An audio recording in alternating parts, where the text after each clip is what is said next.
Fight Jat versus Jat है। प्राण जाए पर वचन न जाए, चिंता मत करो आप, है ना। पर वो करना पड़ेगा तो तिरुपति में जाके करूंगा मैं। सभी को नमस्कार, फिर से झलक जनता न्यूज में आपका स्वागत है।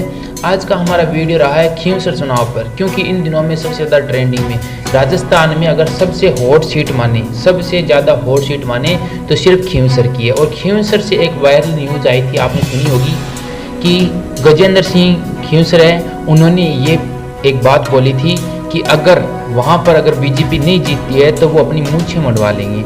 ये बात कही थी तो उन्होंने बड़े जोश से कही थी, लेकिन यहाँ पर कुछ ना कुछ उन्हें आशंका हो रही है कि ये बात हमने कहीं ना कहीं गलत बोल दी। क्यों कि इनकी बातों से हमें अनुमान लगाया जा सकता है, आराम से आप देख सकती हैं।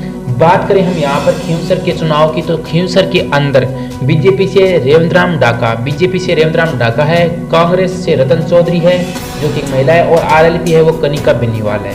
मतलब बात करें यहाँ पर, और दूसरा यही आरोप इन्होंने, गजेंद्र सिंह ने आरोप भी लगाया है कि पीछे लगातार 3 बार खींवसर के अंदर है वो आरएलपी जीतती आई है, लेकिन इस बार पीछे भी कोई भी कार्य है वो भी नहीं किए हुए हैं यहाँ पे।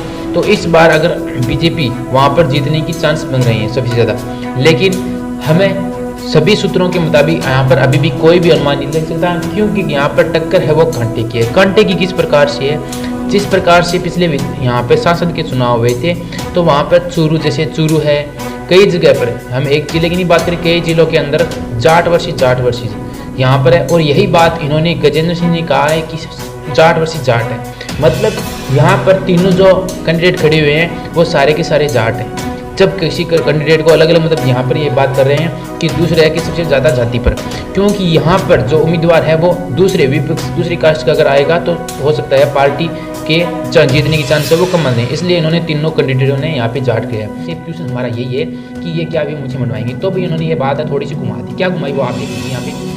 अब यहाँ पर हनुमान बेनीवाल है वो बड़े जोश के साथ यहाँ पे चुनावी यात्रा में रहे हैं, और आज जो चुनाव के मतदान है वो भी कंप्लीट हो चुके हैं अच्छी तरीके से। अब 23 नवंबर को इसका इंतजार रहेगा चुनाव रिजल्ट का। और सबसे ज़्यादा अगर राजस्थान के अंदर उपचुनाव की वोट सीट की बात करें तो यहाँ पे कितनी सीटें हैं कुल, जैसे सबसे 7 सीटों में से सिर्फ खींवसर की सीट है, जो कि यहाँ पर हर साल आरएलपी लगातार, हर साल की बात करें तो लगातार 3 बार आरएलपी है वो जीत चुकी है। अगली बार आपकी बात किसका नाम है? अब इसका कारण क्या है, ये वोट सीट बनने का कारण क्या है?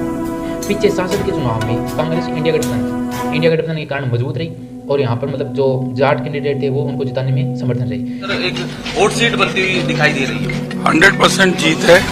जो ट्रेंड जो दिख रहे हैं, जो माहौल था, हम तो इतनी बारी चुनाव लड़े हुए हैं, इस बारी जो है क्लियर विक्ट्री रहेगी। क्या लग रहा है 10 महीने के कार्यकाल को जनता जो है उपचुनाव में वोट देने जा रही है?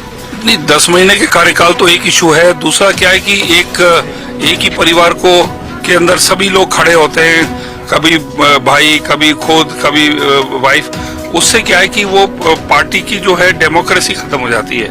और अब 3 बारी जीत गए, काम कुछ नहीं किया।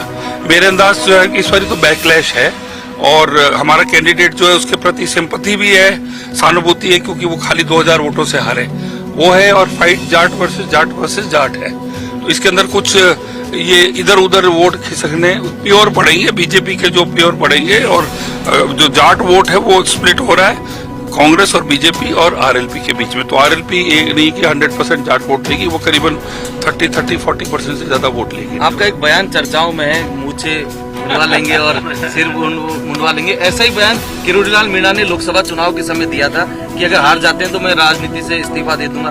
तो उस तरह का कहीं आशंका तो नहीं लग रही आप? प्राण जाए पर वचन न जाए, चिंता मत करो आप, है ना। पर वो करना पड़ेगा तो तिरुपति में जाके करूंगा मैं।